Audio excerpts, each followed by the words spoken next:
Good evening, everyone, and welcome to Restoring Hope with Crosswinds Counseling. I'm your host, Curtis Smith. Thank you for joining us tonight, and a tremendous thank you to our community partners, Shepherd Community Center, Tesco, and Prime 47 downtown. Without the support of those organizations, we would not be here every Thursday night on WHMB. Tonight, we are excited to welcome our first guest. She is the Director of Operations for Crosswinds Counseling, Rachel Bowers. Rachel, thanks for being with us tonight. Thanks for having me. You are the Director of Operations. You've been with Crosswinds for getting close to 20 years, right? 17. 17. Tell me about what you have seen in this organization. Give us kind of an overview of Crosswinds. I know you were with a different part of the organization prior to about 10 years ago, because that's really when Crosswinds was birthed. Tell me about Crosswinds. Give us an overview and what these last 10 years or so have been like for you. Yeah. Actually, I started when we were at Black Lake Lodge, so even before we moved to the residential facility that we now know as PWA. Had the opportunity to work with young boys there, and still probably one of my favorite jobs to this day. I really enjoyed that. It was probably one of the hardest jobs, but I definitely enjoyed that. Moved into Lifeline, I believe it was around 2004. And we were just up in northern Indiana. We had an office for the counseling side right there in Kendallville. I think we had under 20 staff at that point, covering a lot of territory. And then just what has been the most amazing piece of the whole journey is just watching the growth and just watching even our CEO, his vision of what was coming, and just to know that, just to see that in I guess in accordance even with what God has done, and just growing us to where we are today, and just, in every state on the Lifeline side, or every county on the Lifeline side, and just seeing what we've done with Crosswinds and joining that. I guess I joined that team roughly about 5 years ago. And all we were doing is free services, providing free services to people. And just to see now that we've moved to now being able to accept insurance, and that we are throughout the state. We are in other states. We have clients now internationally. Wow. In Canada. And it's just been an amazing journey, and it's just been an honor to be a part of it. That growth is incredible. What's that been like for you to oversee that as the Director of Operations when the operations explode? What is that like in your seat? I get excited about it. I like the challenge of it. And I think where that excitement comes from, again, is that vision, and just, I believe as a company, now as an enterprise, just how our obedience and yielding to God in the direction that He calls us to go, and how He's calling us to grow. And the fact that being able to witness that firsthand start to play out and take root, and not just move from that vision piece to the reality. And then on top of that, to not only be able to have, again, the honor of just having clinical impact, being able to have kingdom impact as well. And those two marrying together is just, again, adds to that excitement level. And even now thinking of what we're planning even for this year alone, I just get excited, because there's no limit, I believe, to where we will be called to go and grow. That's amazing. Part of the growth for Crosswinds has been not just helping individuals and families and kids, but getting into the corporate counseling side, which has really exploded. What is that like? What does that program do for those that don't know about the corporate counseling services we provide? It gives us an opportunity. Life is hard, and balancing life is so hard. And I think especially when, those people, when you look at even just the job market, and the stress of being employed, and just taking on just all that entails in itself. And just to know that we can go in, and companies see the value of mental health, and they're like, you know what? It makes us a better company. I think of one of our corporate counseling partners in particular, our first one. After the first year, they were able to tell us, man, we had a 10% improvement in our retention just by offering your counseling programs, and just being able to be a safe place for, I don't care where you're at in that company. You could be on the ground, you could be in an executive office. We work with all of them. And it's so neat also on our end, because really, if people could realize that the issues that everybody's dealing with are truly the same, they look different, they may manifest differently based on what your role or your title is. But just knowing that, and just to know that we're helping with retention, but even with that, being able to help with the family piece, and when they're going home, and just being a more balanced family, a healthier family because of that. Tell me about it from the client perspective. You get to see and get to hear feedback and reaction from those that go through our counseling programs and go through sessions. And we are certainly sensitive to privacy, and we adhere to all HIPAA regulations, so we don't share names, and you're not able to give a lot of details at times, but I know that you see the impact and you hear from the client themselves the impact that the counseling has on them. What is some of that feedback, and how does that impact you? I think the overwhelming, what we hear the most, is that they would not have probably gotten therapy had it not been the generosity and benevolence of their employer. And you think, well, if they're employed, surely they would have the financial means to do that, but that's not always the case. I mean, there's other circumstances and things that factor into that. And I just wish companies knew that it's that simple, it's that basic. It's not like it has to be this grandiose feedback about all this healing that happens, but the fact that, especially with the stigma attached to mental health, that they probably would not have even got help to start with if they didn't have their 3 or their 5 sessions. And the fact that, and even for us, for Crosswinds and Lifeline and Lasting Change, having our own internal corporate counseling, I as an employee, I'm like, that's awesome that my company's willing to invest. It makes me feel better as an employee. That makes me feel more likely to engage. And just, there's so much power, and it's so important, I think, for people to understand that. That's got to be wonderful to see that feedback. To see that impact, when you hear that, when you see that play out and people's lives get better, how rewarding is that for you? It is, and I want to shout it from the rooftops. I mean, but obviously with HIPAA and even with, there's so many things that in the feedback that clients offer up to us, it identifies can identify who the client is, so we don't get to share a lot of it. Yeah. But just knowing, and again, just not just the clinical impact, but so much of the feedback we get is kingdom impact. We get to see that maybe their faith has grown, or maybe they're back in church, which is not just from a sense of faith, but as a great community resource as well, and just feeling connected and being part of something more than themselves. It's just awesome. Yeah. I love it. Real quick, last thing, you hinted at some of the growth, some of the stuff to come in 22. We're here in Indianapolis, and I know you may not be able to give away everything, but what does some of the future plans look like? What do they look like for Indianapolis and other places? We are looking at adding another 4 offices this year. Wow. Greenwood being one of them. So we're still looking at confirming space and just a timeline for that. We're looking at Dayton. We have an office already over there that is really all we're just waiting to hire and get people in there. Kalamazoo, and then we're looking at Kentucky toward the end of the year, the 4th quarter. So exciting stuff. It is. Awesome. Rachel, thanks so much for joining us. Really appreciate the conversation tonight. Thank you, Curtis. We'll be right back.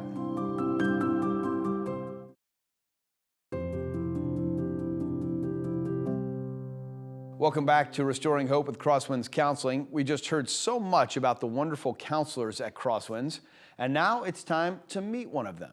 Every week, we introduce you to a counselor who shares their insight in our Counseling Corner segment.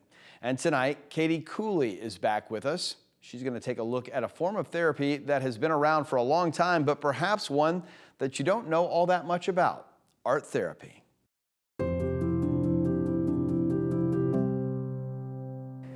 Hi, I'm Katie Cooley. I'm a therapist at Crosswinds Counseling, and I'm here to talk about art therapy. Art therapy is so exciting because it's a way and modality to have clients navigate their emotions and feelings in a non-verbal way. So traditionally, as we talk about, emotions can be powerful, except that art therapy is a tool that can create ways to experience emotions on a non-verbal level, which we already do. And so understanding those emotions through metaphor and symbol can be really powerful and really helpful, especially for a lot of different populations and a lot of different symptoms. So my example today is art therapy as it helps anxiety.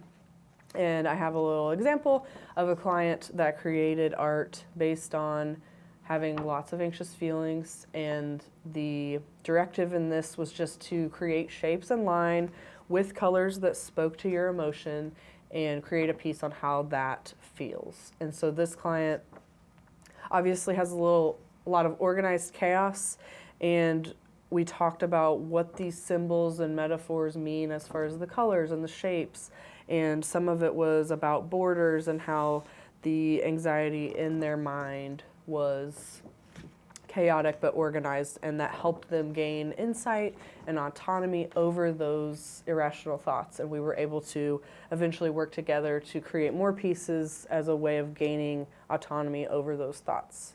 So another thing is art therapy can help record and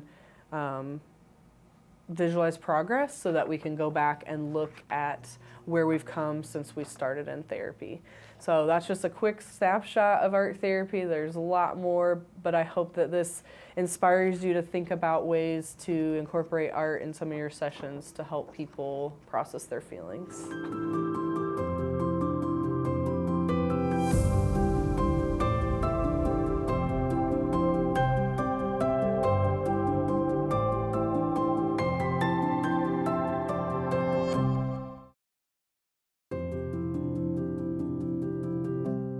Welcome back to Restoring Hope with Crosswinds Counseling. I'm Curtis Smith. Our next guest is a fascinating man whom I met a few months ago at an event in Fort Wayne.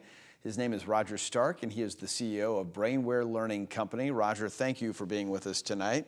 I want to thank you. It's an honor to be here. We really appreciate it very much. Yeah, it was a great conversation we had a couple of months ago. Let's continue it right now. For those that don't know BrainWare, tell us a little bit about your organization.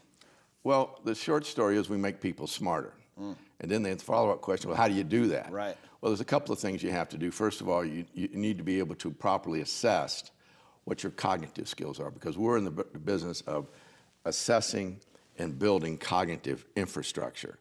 And so that's what we do. So we build cognitive skills, big skills like attention skills, processing skills, auditory processing, visual discrimination, cognitive flexibility, paying attention skills, memory skills, working memory, declarative memory, procedural memory.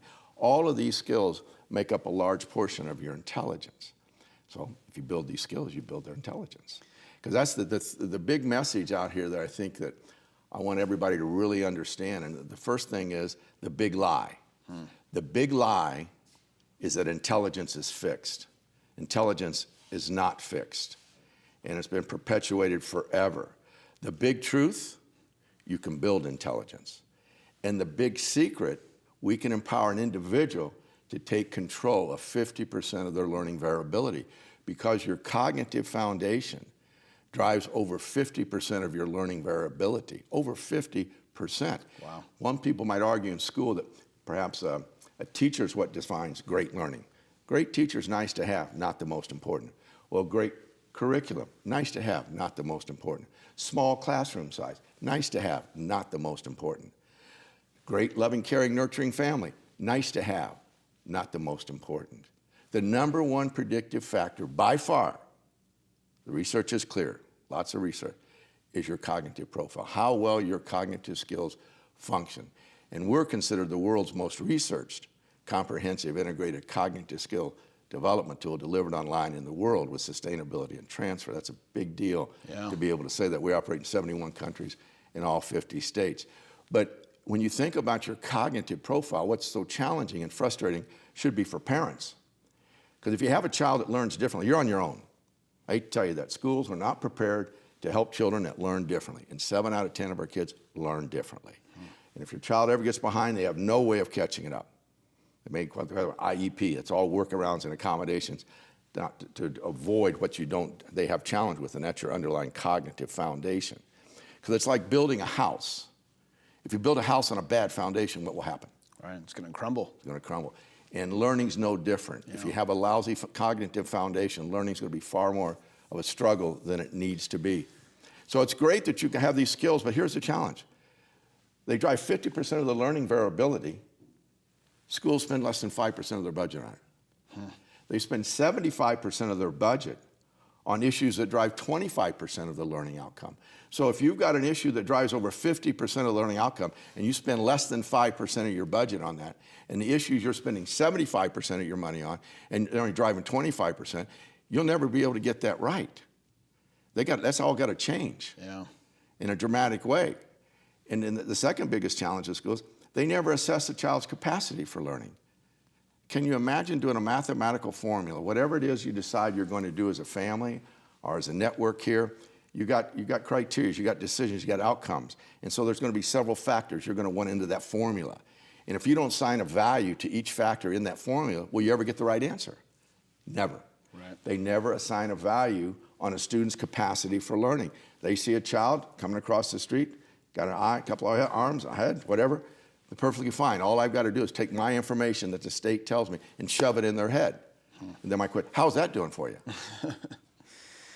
Roger, a lot of challenges without a pandemic, without a mental health crisis around our country. But we do have a pandemic and we do have a mental health crisis.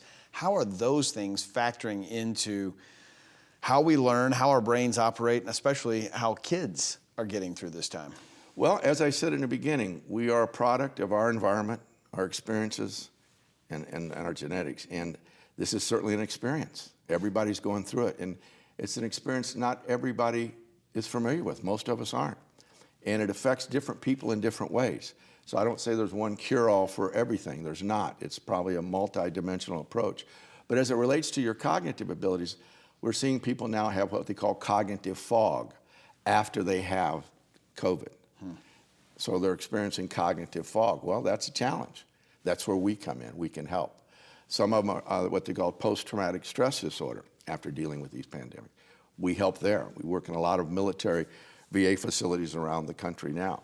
So there's opportunities with all those different things. And then, not to mention, and probably the greatest is the anxiety level for a child. Now, you think about this. A young little child, first of all, everything they're experiencing is for the first time anyway. They don't really know why. They haven't gotten into all that at this younger age. And then they're thrown into this pandemic that goes counter to everything they've been taught by their parents or whatever, and trying to fit all these pieces together. And then of course, everybody worries about the child, but you got the whole family issue. Mom and dad are dealing with extraordinary challenges that they've never had to face before. So when you put, that makes for a hot mix at home of stress, lots of anxiety, lots of stress level. And it impacts, and then you take just a child that learns differently. You take, everybody else is dealing with all those things. But now you've added on, this child learns differently. And they still got to deal with all that. The complexities that are going on there are just overwhelming. And if you can come, and what it does to a family when a child learns differently, it creates stress throughout the home. Believe me, if mom's going to bed at night crying her eyes out, she's not too interested in talking to dad.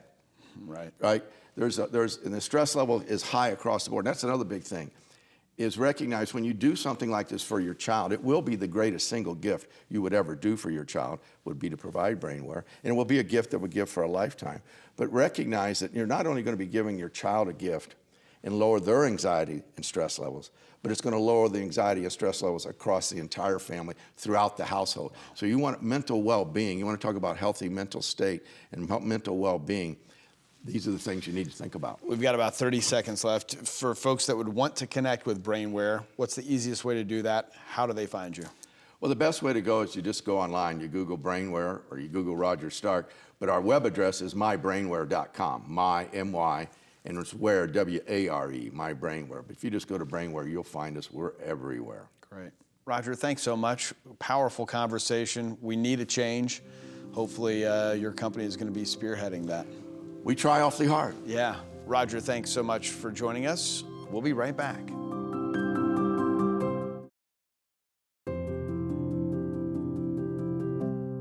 Welcome back. Each week here on Restoring Hope, we take a few minutes to focus on the most important word in the title of our show, hope. Tonight, we welcome back Crosswinds chaplain Will Gross. Will is going to take us into the Old Testament book of Numbers to share a story to remind us of the hope we find in God.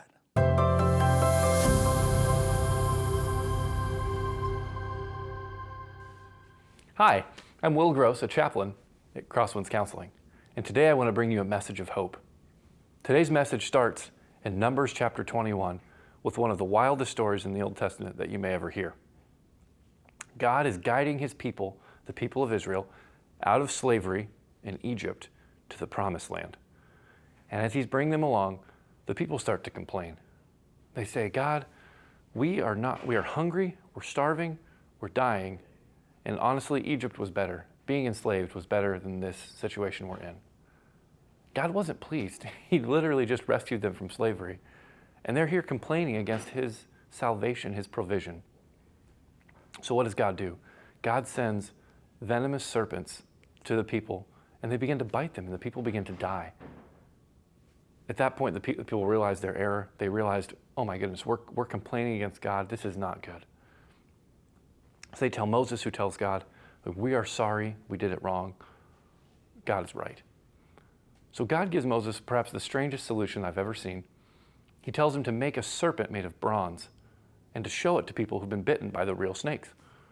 So Moses does that, and whoever looked on this snake, this bronze serpent, lived, even though they had this poisonous bite from the snake.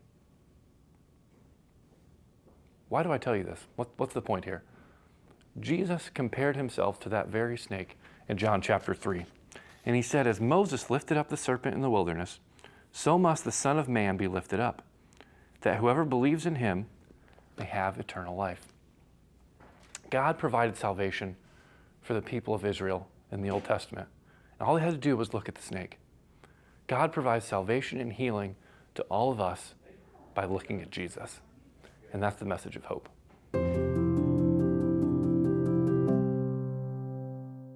Thanks, Will. If you're like me, it's always good to dive back into the Old Testament because I find that I typically spend more time in the New Testament. Well, tonight you've heard a lot about Crosswinds Counseling, meeting Rachel Bowers, the Director of Operations, hearing from our counselor Katie Cooley, and now Chaplain Will Gross. With all of that, you may be thinking it's a great place to work. You can check out opportunities for careers at Crosswinds Counseling at crosswindscounseling.org/careers. Thank you so much for being with us tonight, and thank you to our sponsors, Shepherd Community Center, Prime 47 Downtown, and Tesco. We would not be here without their support.